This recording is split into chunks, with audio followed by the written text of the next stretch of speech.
Assalamualaikum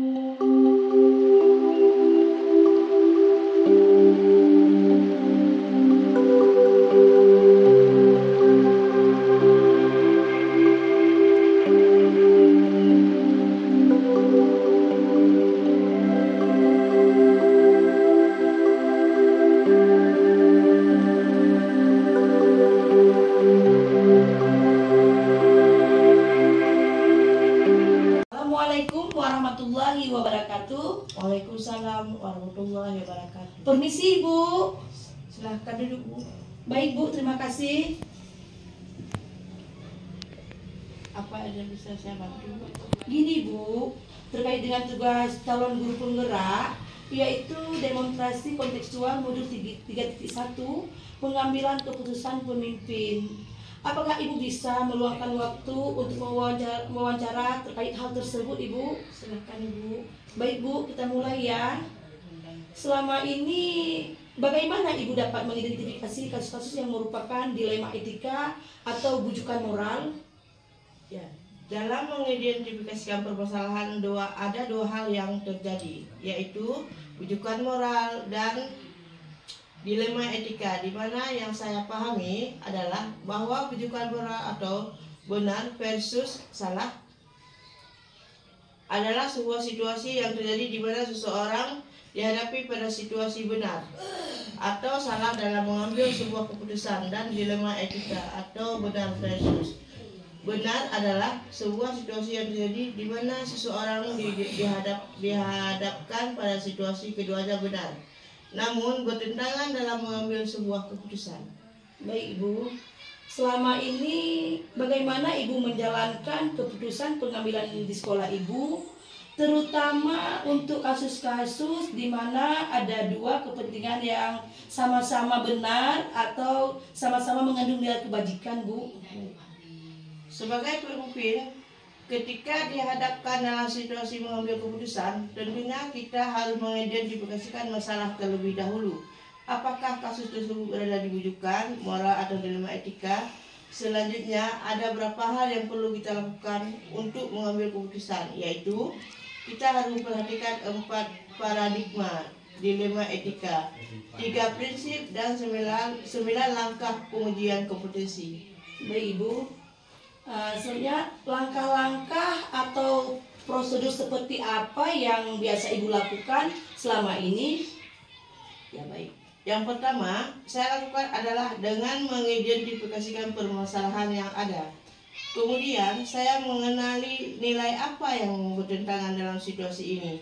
Setelah itu saya menentukan siapa yang terlibat. Dalam hal ini sering kali saya melibatkan guru dalam mengumpulkan fakta. Kemudian saya akan melakukan pengujian benar salah, melaksanakan 3 prinsip resolusi, mencari kemungkinan penyelesaian atau optik trilema. Selanjutnya saya akan membuat keputusan kemudian merefleksinya. Baik Ibu, hal-hal apa saja yang selama ini Ibu anggap efektif dalam pengambilan keputusan pada kasus-kasus dilema etika Bu? Ketika kita berhadapan dengan dilema etika, hal yang cukup efektif dalam pengambilan keputusan pada kasus dilema etika adalah menggunakan 3 prinsip. Revolusi, yaitu berpikir berbasis hasil akhir, berorientasi pada aturan yang benar, dan mengutamakan rasa peduli. Kemudian juga memperhatikan dampak jangka panjang dan merupakan hal yang efektif. Selain itu juga, sering kali saya melakukan diskusi dengan para guru dan pemangku selain kepentingan sekolah untuk menyelesaikan sebuah kasus permasalahan. Baik Ibu, selanjutnya hal-hal apa saja yang selama ini merupakan tantangan dalam pengambilan keputusan pada kasus dilema etika Ibu? Baik. Menurut saya, dilema etika adalah permasalahan yang memang agak sulit untuk diputuskan karena menyangkut hal yang sama-sama benar. Itu adalah tantangan, namun saya kembalikan lagi pada nilai-nilai yang saya pegang teguh, aturan yang berlaku, serta tidak lupa kepedulian terhadap sesama juga harus saya pertimbangkan. Baik Ibu, selanjutnya apakah Ibu memiliki tata kala atau jadwal tertentu dalam penyelesaian kasus etika dilema? apakah Ibu langsung menyelesaikan di tempat atau memiliki jadwal untuk menyelesaikannya? Bentuk atau prosedur seperti apa yang Ibu jalankan sekarang ini? Ya, tergantung seberapa mendesak dan seberapa besarnya pengaruh terhadap lembaga yang saya pimpin. Jika memang memerlukan waktu dari pihak-pihak lain yang terlibat, maka saya membuat alokasi waktu khusus. Ya baik Bu. Selanjutnya, adakah seseorang atau faktor-faktor apa yang selama ini mempermudah atau membantu Ibu di dalam pengambilan keputusan dalam kasus-kasus dilema etika, Bu? Sebagai seorang kepala sekolah, tentunya saya harus mampu membuat keputusan dengan berdasarkan nilai-nilai kebijakan yang saya pahami. Namun melibatkan dewan guru atau pihak terkait juga bukan hal yang salah. Selama ini hal itu baik untuk siswa dan lembaga. Baik Bu, dari semua hal yang telah disampaikan tadi Bu, jadi pembelajaran apa yang dapat Ibu petik dari pengalaman Ibu di dalam mengambil keputusan dilema etika Ibu? Nilai-nilai kebijakan dalam diri, prinsip pengambilan keputusan, paradigma berpikir, dan langkah-langkah pengambilan keputusan menjadi dasar pengambilan keputusan yang bertanggung jawab. Baik Ibu, terima kasih Ibu atas waktunya yang sudah Ibu luangkan kepada saya. Assalamualaikum warahmatullahi wabarakatuh. Sama-sama, silahkan. Waalaikumsalam warahmatullahi wabarakatuh.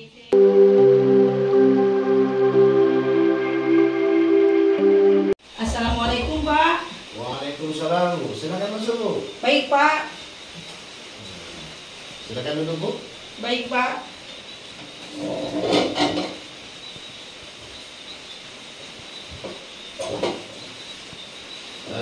Ada yang bisa saya bantu, Bu? Begini Pak, terkait dengan tugas saya calon guru penggerak dari SD Negeri 15 Luas, yaitu demonstrasi kontekstual modul 3.1 pengambilan keputusan pemimpin. Apakah Bapak bisa meluangkan waktu untuk wawancara terkait hal tersebut, Pak? Insya Allah bisa saya bantu. Bagaimana, Bu? Baik Pak, sekarang kita mulai Pak ya.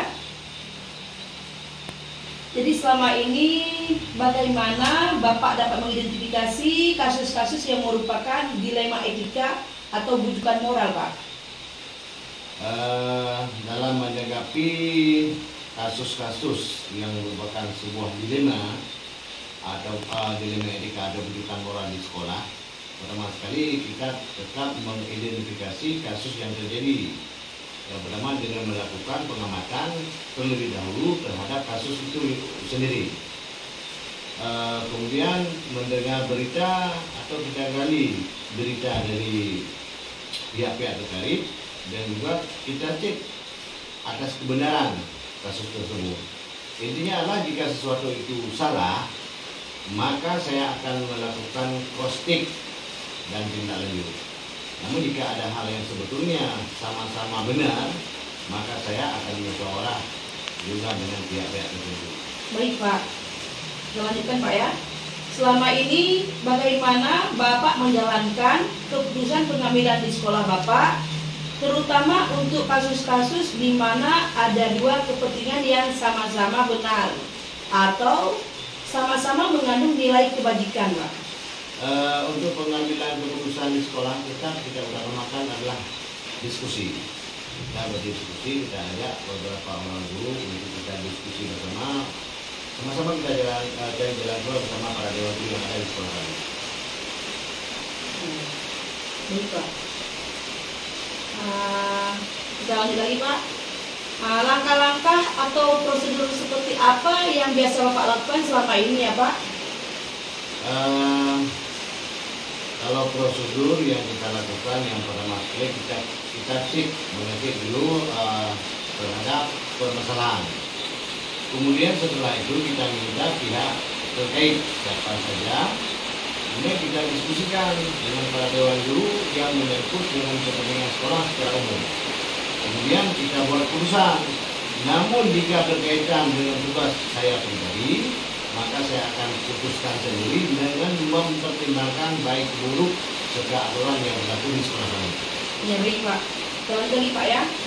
Hal apa saja yang selama ini Bapak anggap efektif dalam pengambilan keputusan pada kasus-kasus dilema etika ya Pak? Terutama sebagaimana saya sampaikan tadi bahwa berdiskusi dengan pihak terkait permasalahan dari hati ke hati akan memudahkan dalam mengambil sebuah keputusan. Baik Pak, kita lanjut lagi Pak ya. Hal apa saja yang selama ini merupakan tantangan dalam pengambilan keputusan pada kasus-kasus dilema etika Pak? Ketika kita melakukan sebuah keputusan atau dalam memutuskan suatu persoalan yang berkaitan dengan perasaan kasih sayang, perasaan kasihan pada pihak-pihak tertentu, di situ kadang saya agak merasa sulit untuk mengambil keputusan. Baik Pak, lanjut lagi Pak ya. Apakah Bapak memiliki tata kala atau jadwal tertentu dalam penyelesaian kasus etika dilema? Apakah Bapak langsung menyelesaikan di tempat atau memiliki jadwal untuk menyelesaikannya? Bentuk atau prosedur seperti apa yang Bapak jalankan sekarang, Pak? Ini tergantung seberapa besar ya, dan seberapa besar pengaruh terhadap lembaga yang saya pimpin. Jika memang memerlukan waktu dan pihak-pihak lain yang terlibat, maka saya akan membuat alokasi waktu khusus dalam hal merancang permasalahan tersebut. Baik Pak, lanjut lagi Pak. Adakah seseorang atau faktor-faktor apa yang selama ini mempermudah atau membantu Bapak dalam pengambilan keputusan dalam kasus-kasus dilema etika Pak? Saya lebih melibatkan Dewan Guru jika memutuskan sesuatu yang berkaitan dengan persoalan sekolah, karena gurulah yang lebih paham dan tahu bagaimana keadaan ataupun situasi di sekolahnya sendiri. Baik Pak, kita lanjutkan lagi Pak ya. Jadi dari semua hal yang telah Bapak sampaikan tadi, jadi pembelajaran apa yang dapat Bapak petik dari pengalaman Bapak di dalam mengambil keputusan dilema etika Pak? Ya, sebenarnya semua persoalan bisa kita cari jalan keluarnya jika kita diskusikan bersama dengan mengacu pada aturan yang berlaku dan mempertimbangkan dampak baik buruk, di mana dampak buruk yang paling minimal yang kita ambil. Baik Pak. Jadi Pak, terima kasih Pak atas waktunya yang sudah Bapak luangkan kepada saya. Assalamualaikum warahmatullahi wabarakatuh. Baik, sama-sama. Waalaikumsalam warahmatullahi wabarakatuh. Semoga pertemuan ini akan menjadi suatu keberkahan dan kesusahan bagi Ibu di kemudian hari. Ya Bu? Amin, amin ya rabbal alamin. Makasih Pak.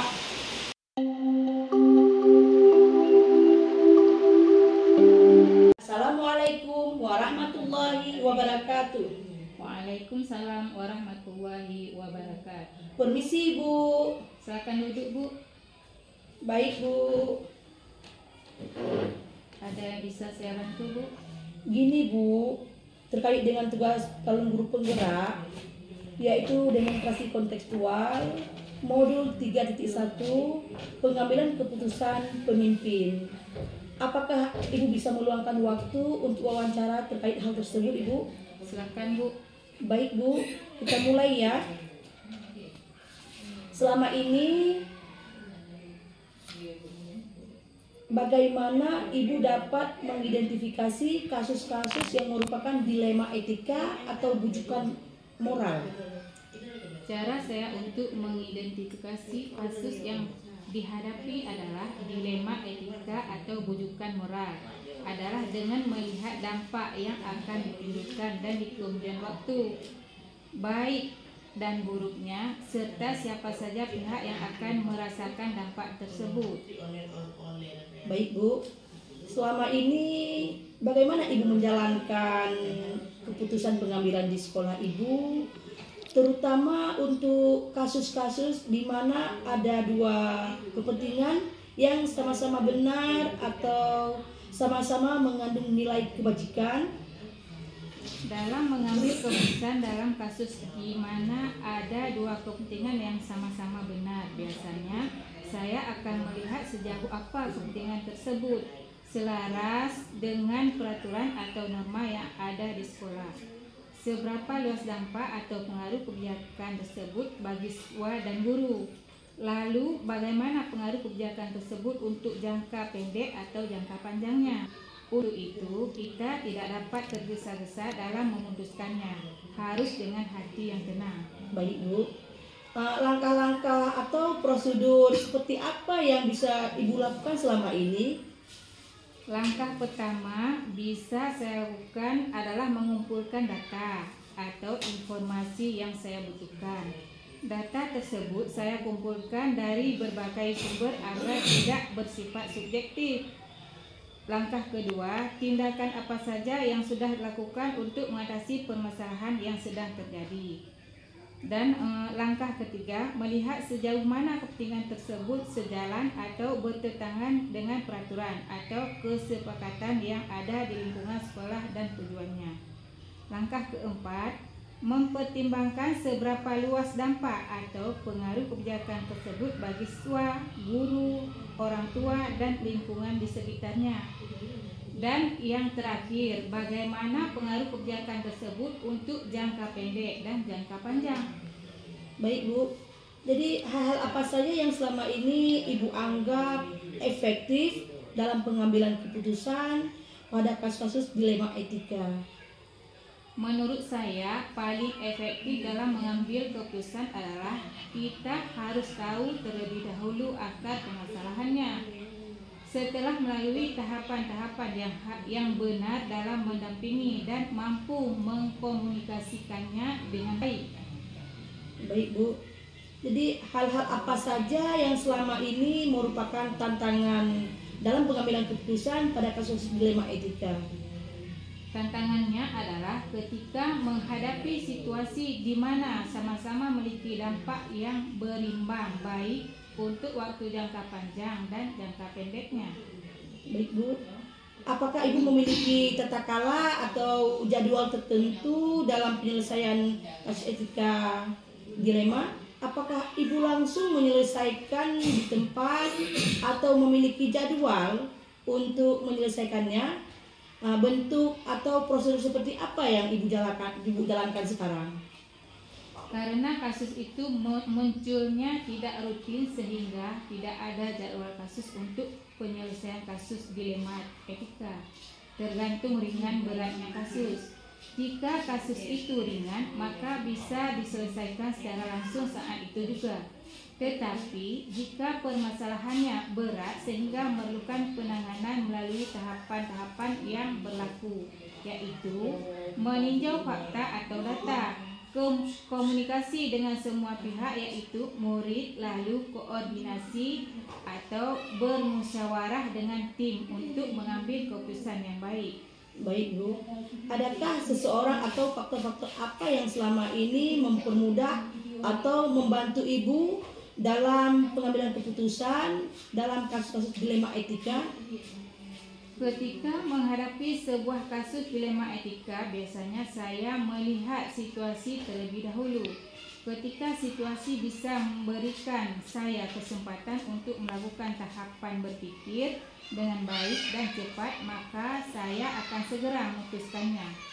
Namun, jika situasi tidak mendukung atau tidak memungkinkannya, data kuat belum saya miliki, maka keputusan akan saya tunda dengan mempertimbangkan berapa lama saya bisa melalui prosedur atau tahapan penyelesaian dengan baik.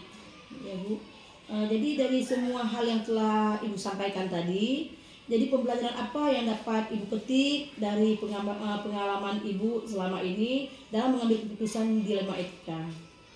Di saat mengambil keputusan harus memperhatikan peraturan yang ada, dampak selanjutnya seperti apa, dan bagaimana keputusan yang saya buat bisa memanusiakan orang lain.